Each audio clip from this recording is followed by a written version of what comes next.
Oui, merci Madame la Présidente. Sur le papier, le règlement performance a pour ambition d'assurer le suivi des dépenses et de permettre le contrôle budgétaire par le Parlement. En réalité, il est particulièrement technocratique.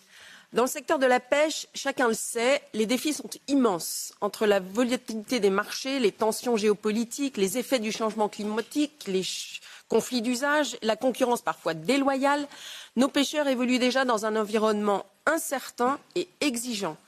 Dans ce contexte, notre responsabilité est plutôt de simplifier, de faciliter, de soutenir et non de compliquer davantage.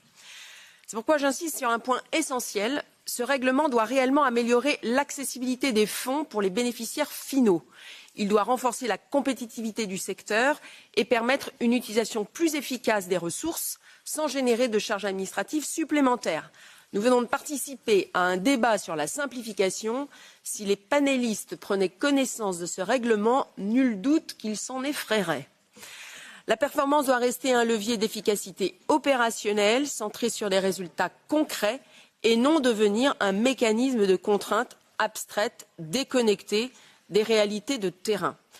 Nous devons replacer la compétitivité au cœur du cadre de performance dans un monde de plus en plus concurrentiel.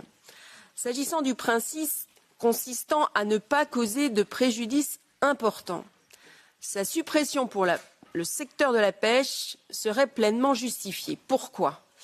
Parce que ce secteur est déjà strictement encadré par la politique commune de la pêche qui garantit un haut niveau d'exigence environnementale, on l'a encore vu ce matin. Ajouter une couche supplémentaire n'apporterait aucune valeur ajoutée, mais créerait des contraintes inutiles et surtout une incertitude juridique, un risque de concurrence entre les différents types de pêche.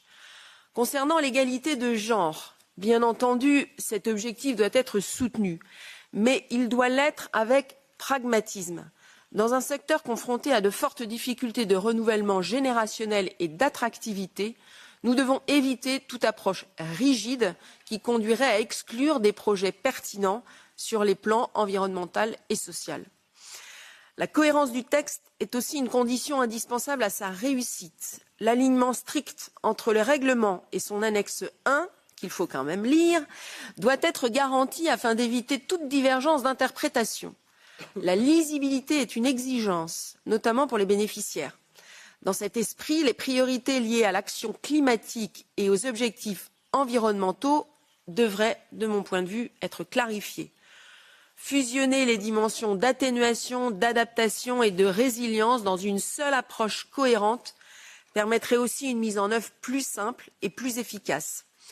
Enfin, il est impératif de préserver pleinement le rôle du Parlement européen en tant que co-législateur. Sur un texte d'une telle importance, il n'est pas acceptable de multiplier les actes délégués ou les orientations qui viendraient contourner le débat démocratique. La pêche n'est pas un secteur comme les autres, elle est stratégique et participe de notre sécurité alimentaire. Évidemment, j'écouterai avec beaucoup d'attention les propositions d'amendement de nos collègues. Je vous remercie.